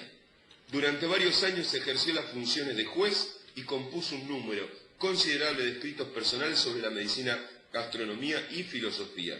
Algunos de sus comentarios a Aristóteles, que le valieron durante la Edad Media el título de comentador, entre comillas, por excelencia. Averroes escribía: Dante, c'è il gran comment feo, nos ha llegado en 3 relaciones diferentes. Los originales árabes de estas obras se han perdido en su mayor parte, y no es casualidad, Mario, pensar que estos documentos históricos de un tipo que viene del mundo árabe se hayan perdido cuando al inicio de esta charla comenzamos a decir que uno de los sintetizadores más grandes fue Santo Tomás de Aquino respecto de la filosofía aristotélica. Pensemos, es decir, me pueden acusar de conspirativo, de teorías estúpidas y qué sé yo, pero me parece que no es casualidad que elementos sustanciales de la historia de la filosofía y del pensamiento universal se hayan perdido. Dice, los originales árabes en su mayor parte. Manuel, cuando vos hablas con alguien que conoce, yo he hablado con chicos, y vos escuchaste la charla, yo he hablado con chicos que están en universidades o que han estudiado un poco de filosofía, no saben lo que es el averroísmo.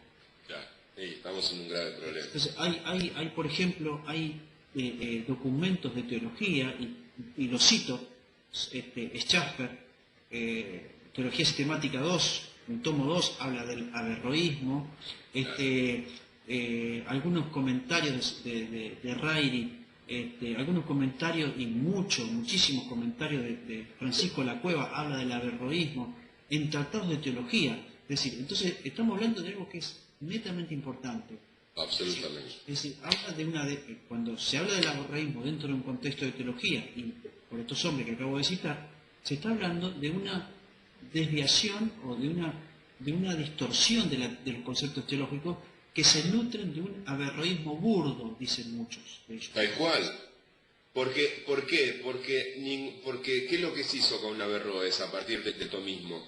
Puede decir, todo lo que decía Averroes es lo que ocurre con todas las hegemonías y los imperialismos de la historia. Es decir, todo lo que dijeron estos hasta ahora que nosotros dominamos, fue mentira o fue un error o es inválido. Entonces, ¿qué se iban a poner a cuestionar los medievales con respecto a lo que decía Averroes? Sí, fue un pobre árabe que lo único que hizo fue nada más y nada menos que traducir y comentar a Aristóteles. Bueno, no importa, vamos a pensar lo que dice Santo Tomás de Aquino, porque lo de Averroes no es algo importante. Y fíjate lo que dice el tío Giso, dice, también encontramos a veces en Alberto Magno, Tomás de Aquino y otros más, a un tal Abu Basser. Abu Basser dice, se trata de Abu Bekr ibn Tofayl, que nació en Cádiz hacia 1110 y murió en Marruecos en 1185, perdón. Dice, hombre de saber enciclopédico, igual que todos estos árabes, cuya ciencia sobrepasaba en tan alto grado la de los cristianos de su tiempo, como la de Badja, la doctrina de Abu Basser, fue, según parece, conocida por los cristianos en el siglo XIII, es decir, un siglo después.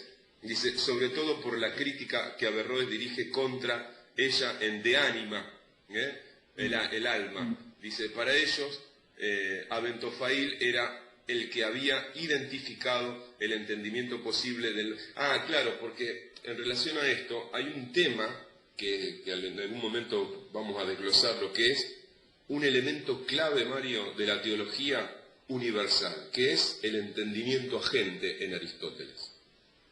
Esa concepción del entendimiento agente en Aristóteles quiebra cualquier postura porque te detiene y es más, no te permite avanzar después en cómo poder explicar. La cuestión del entendimiento agente a partir de la filosofía aristotélica a uno le hace ruido por todos lados, pero recordámelo luego para otra charla, para otro encuentro, porque es un elemento sustancial para la teología y la filosofía que... Mirá sí. Que yo te quiero leer, muy simple, muy simple. Está muy resumido, pero me llamó mucho la atención. Dice, que esto se lo mandé a alguien, dice, la figura de Averroes y la tradición y expansión de sus comentarios a Aristóteles marcó una honda influencia en el pensamiento filosófico occidental tanto que el cristianismo como el judío, especialmente en la teoría de la doble verdad, más desarrollada por los averroístas que por el propio Averroes, Sí. que indica la posibilidad de que haya dos vías para alcanzar la verdad, la filosofía y la religiosa, Tal cual. y que además es posible que las verdades filosóficas no coincidan con las verdades reveladas Tal cual. en Dios. Averroísmo y judaísmo. Durante el siglo XIII aparece una corriente de averroísmo dentro del pensamiento judío. El propio Maimónides, que ya hemos Sí, hablado de él varias totalmente. veces, la otra de Averroes, desde Egipto, de 1191, y ya en su madurez, escribió a un discípulo suyo que la obra de Averroes se llenaba de admiración, pues según le dice, haciendo pocos días que había leído los comentarios de Averroes sobre Aristóteles, estos exponían la verdadera inteligencia con gran exactitud. A partir de ese momento, Maimónides fue un averroísta moderado, alejándose un tanto de los filósofos musulmanes más racionalistas con los que anteriormente habían simpatizado. Sobre Maimónides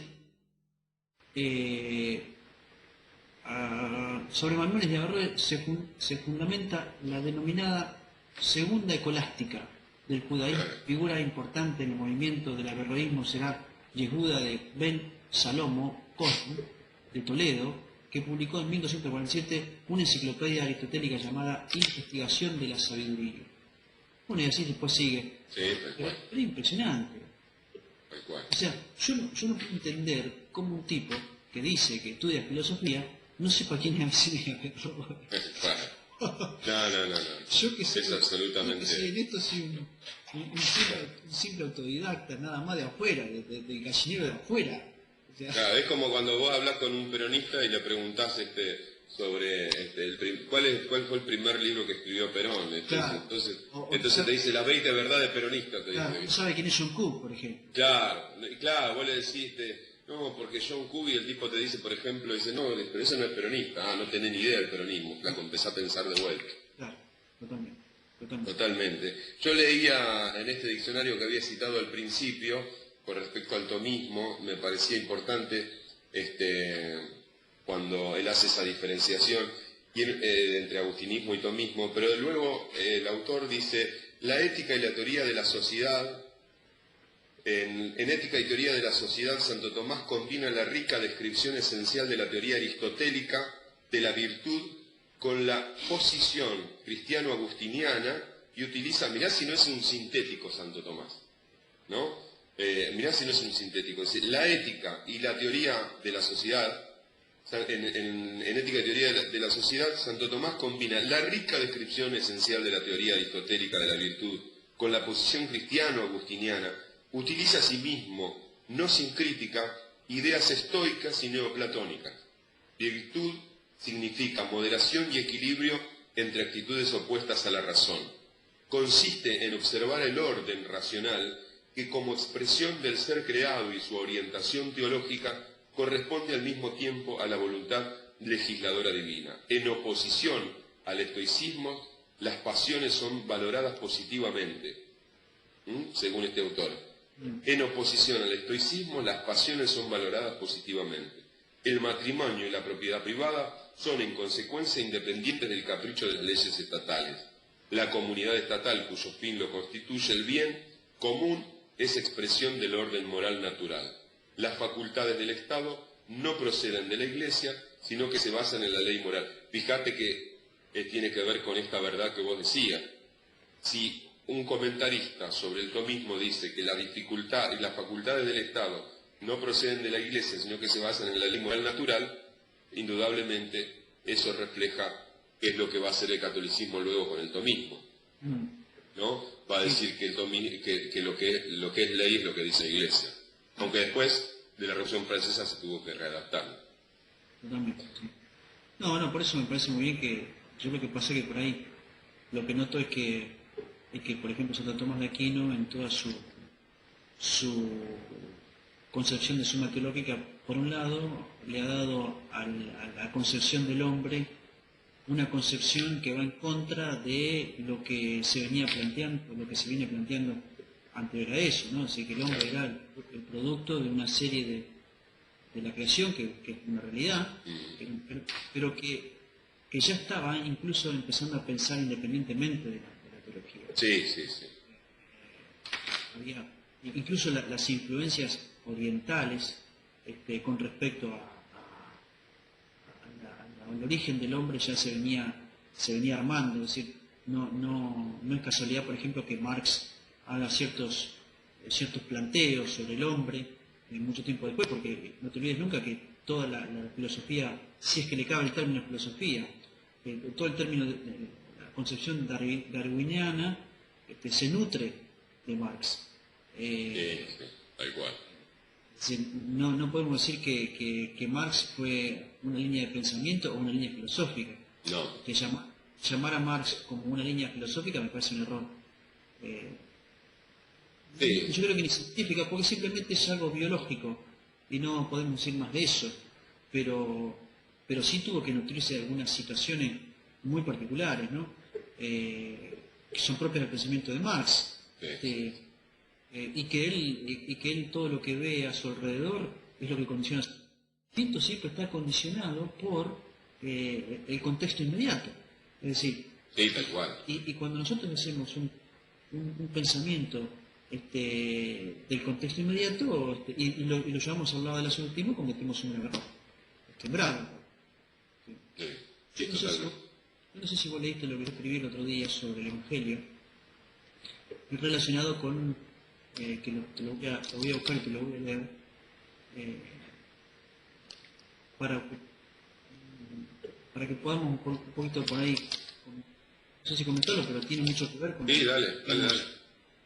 con lo que hemos venido hablando, porque, o con lo que estamos hablando en esto. Por ejemplo, dice, el Evangelio es una verdad que está por sobre toda condición humana y sobre toda condición social. Allí por el 45 y posterior a estos años, el mundo necesitaba escuchar el amor de Dios.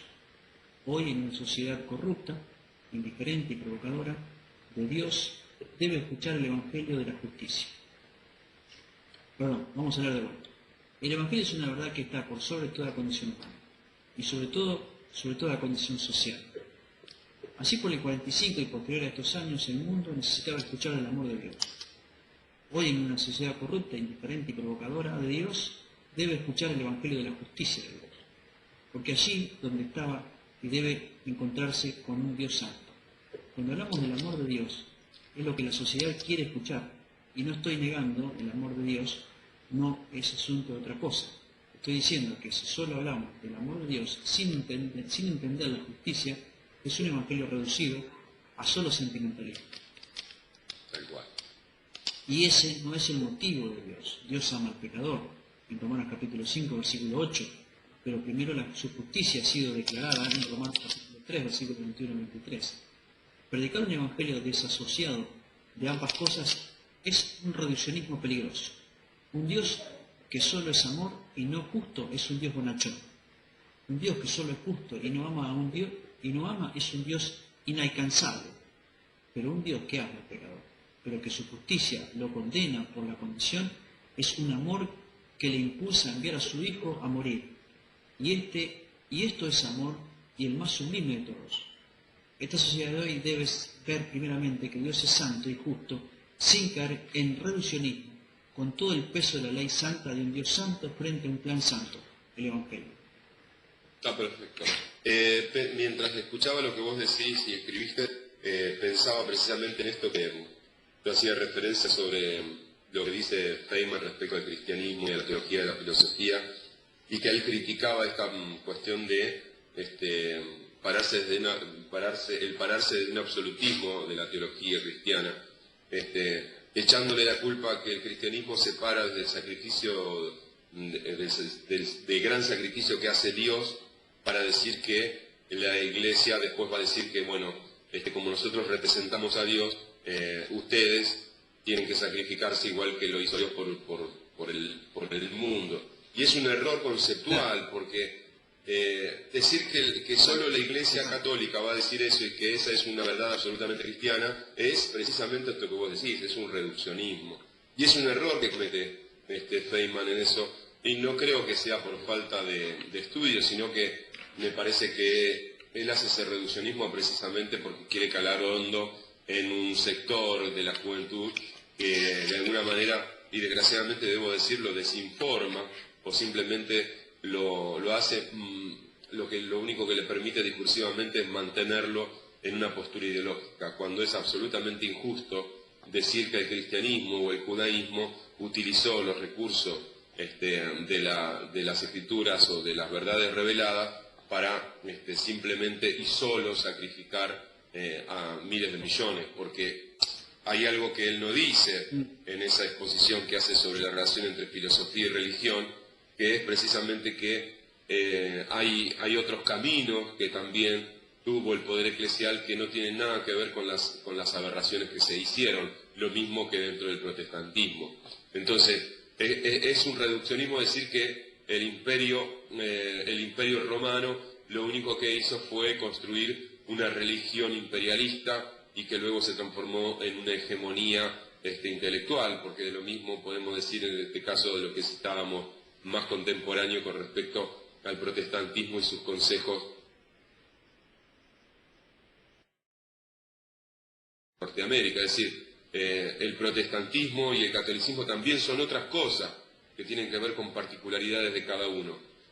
Y cuando en exposiciones o presos por ahí de la oratoria, de los grandes expositores o los tipos que están en los medios de comunicación, como es el caso de Feynman, hacen esos reduccionismos sencillamente, me parece, por una cuestión estratégica que tiene vinculación solamente con mantener cautivo un público, Sí. que me parece que en el fondo de alguna manera también es injusto, porque no hace justicia con todo lo que el tipo representa para quienes lo leemos o lo escuchamos o miramos sus programas. Me parece que decir que el cristianismo lo único que ha hecho es sacrificar gente y solo eso, y hacerse una pregunta fatal y real: ¿dónde estaba Dios en Auschwitz, por ejemplo? Me parece que también eso es un reduccionismo, solamente porque lo hicieron, por ejemplo, Adorno y Horkheimer, como él hace referencia, que eran tipos que habían sido golpeados por el nazismo.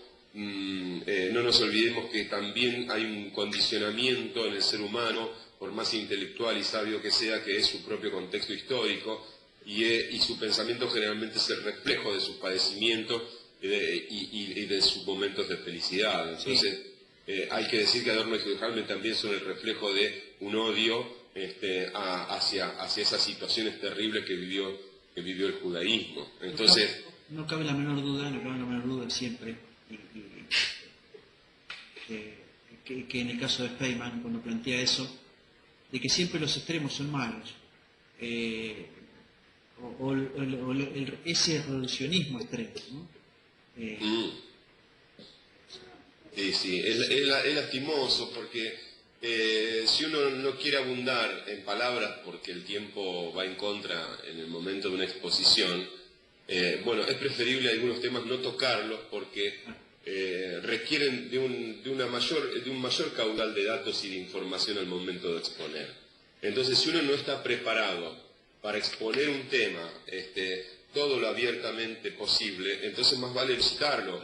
Porque decir algo tan terrible como lo que dice él, que el cristianismo lo único que quiere decirle a la gente, mantener un discurso ilusorio, ilusorio vinculado con el tema del creacionismo, o de que Dios se sacrificó tanto que mandó a su Hijo y por eso los cristianos tienen una tendencia al sacrificio naturalmente, porque se apropiaron de un discurso. Me parece eso terrible porque hace un reduccionismo de lo que representa el cristianismo universalmente, incluso la relación del cristianismo con otras formas y concepciones y cosmovisiones del mundo. Por eso a mí me duele mucho a veces escuchar de tipos tan sabios y tan conocedores de la historia y de la filosofía, incluso de la teología, porque él se mete en temas teológicos en el programa Filosofía Aquí y Ahora, que es magnífico y que es altamente recomendable, pero es necesario también que uno no deje pasar esos datos, porque a veces los intelectuales presos a veces o del tiempo que le demanda una exposición, hacen esos reduccionismos que son heridas graves a la formación intelectual de la juventud, por ejemplo. Mm. Sí, indudablemente que sí. Lo que te iba a decir es que no cabe ninguna duda que siempre que hay un extremismo, siempre que uno recurre o usa la herramienta del extremismo como herramienta de pensamiento, uno termina exponiendo frente al otro las miserias más terribles que uno Claro, pueda tener, como la claro. calificación, como la discriminación, como la indiferencia, y en el caso extremo uno termina manchándose las manos de sangre. Es decir, los extremismos terminan, Sí, sí, terminan tal así. cual. Esto no cabe Sí, sí. duda. Es que los extremismos son Entonces, en sí mismo un reduccionismo enriquecido por el afán del ser humano de obtener poder, ¿no? Es decir, el extremismo es eso, es un reduccionismo para decir, bueno, lo que se puede resolver con un proceso más largo lo resuelvo rápidamente para accionar a partir de un discurso que lo sintetizo de esta manera y acciono en forma práctica en poco tiempo. Es decir, un reduccionismo sería decir que un reduccionismo es lo que hizo, por ejemplo, con las ideas de Marx, por ejemplo. Ese es claro, un reduccionismo. sí, ¿Por qué? Porque construyó a partir de un afán imperialista un discurso que parecía absolutamente novedoso y revolucionario, cuando lo que menos hicieron los rusos fue hacer una revolución. Un reduccionismo es hacer lo que pasó en Cuba, es decir, muerto el Che Guevara, muerto el perro, se acabó la rabia, digamos, se acabó la revolución. sí, sí. No, de todas maneras igual llamarle revolución a lo que fue Rusia, lo que fue Cuba, me parece que es terriblemente, como decís vos, terriblemente, ¿no? Es un reduccionismo la palabra en sí. Me parece que Claro, claro, claro. la palabra revolución le queda grande, ¿no? Y sí, porque ellos no revolucionaron nada, digamos, no hicieron un cambio, un giro, el famoso giro copernicano que a veces se cita en el historicismo filosófico. No hay una revolución ahí, lo que hay son cambios de Estado, lo que hay es cambio de la lógica de la construcción del poder, y lo que pasa es que la palabra revolución queda tan linda que cualquier idiota se la apropia y la desarrolla detrás de un discurso lavado Sí. y falto de un montón de cosas. Dejemos en claro que les llamamos idiota de manera elegante y caballeresca. Sí, por no decir una serie de epítetos que me vienen y donde me surge lo peor de mi oscurantismo de piel y racionalismo callejero, digamos. Con toda la esencia kantiana que te caracteriza. Oh, no, ni me voy a acordar de lo bello y lo sublime porque, bueno, me pareció muy rico, Mario, y es importante hacerlo notar, cuando vos me compartiste la experiencia con los estudiantes allá en Misiones, si mal no recuerdo.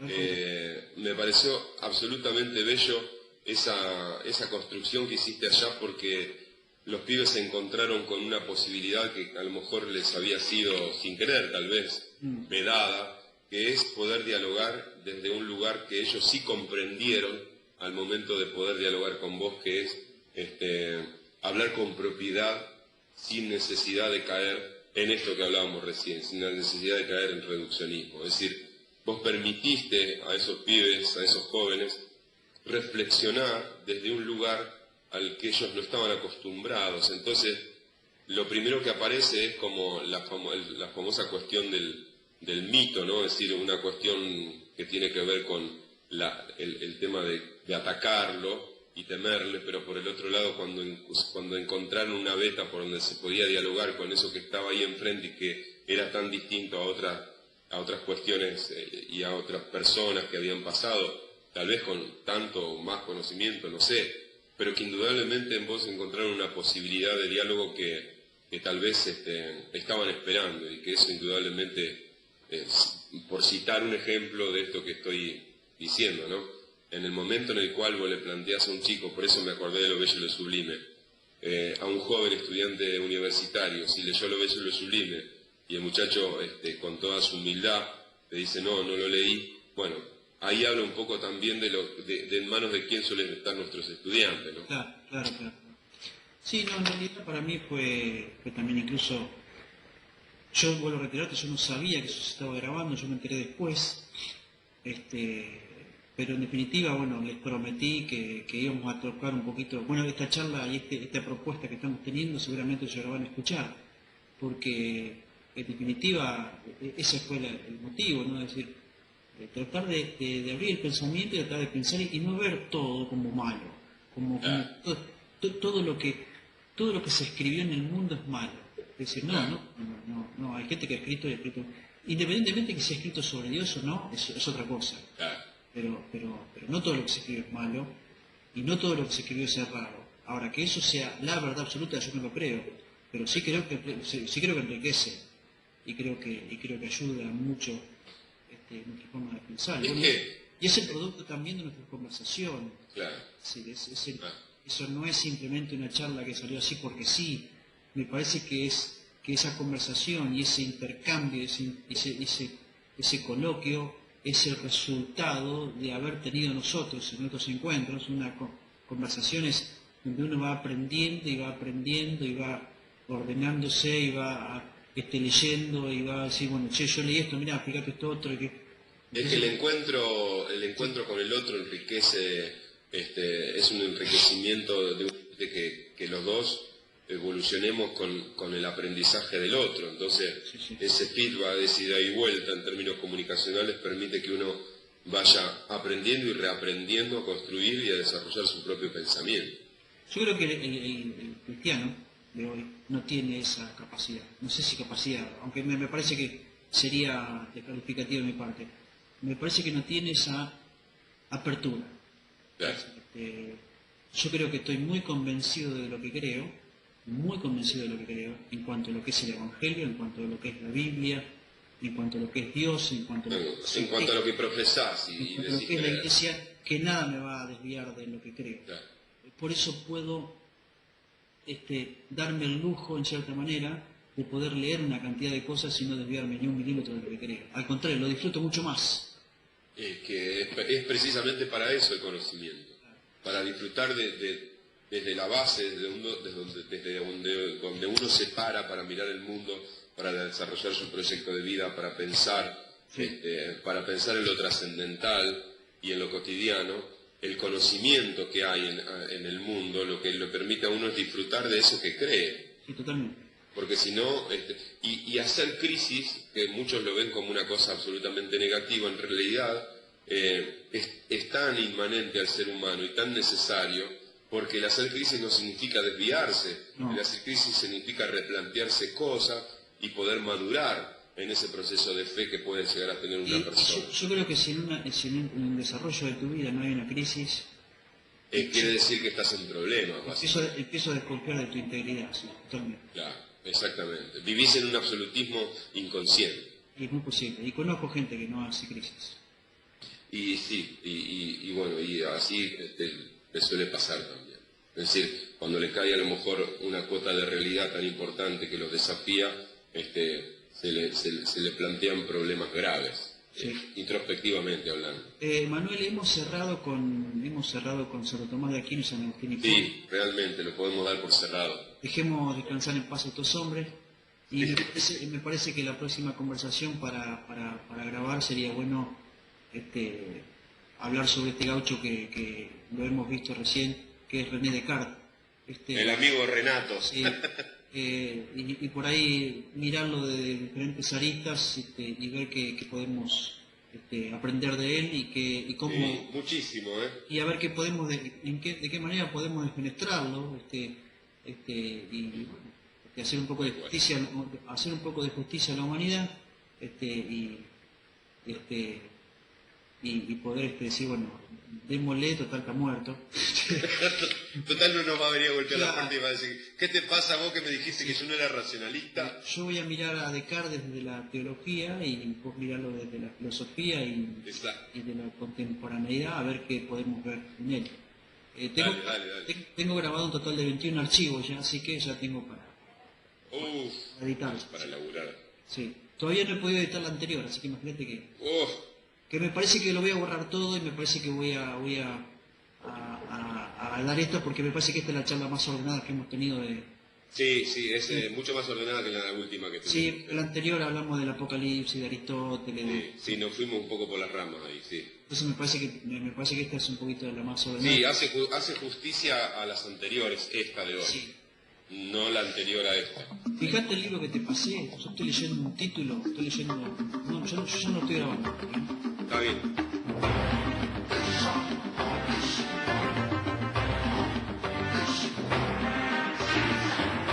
De la Iglesia Católica, doctor de la gracia, se llama también, pensador del cristianismo del primer milenio, según Antonio Livio, uno de los más grandes genios de la humanidad. Desde dónde se parte, de dónde se origina esta filosofía, que lo que va a hacer fundamentalmente va a ser mella en esa relación entre la teología y la filosofía.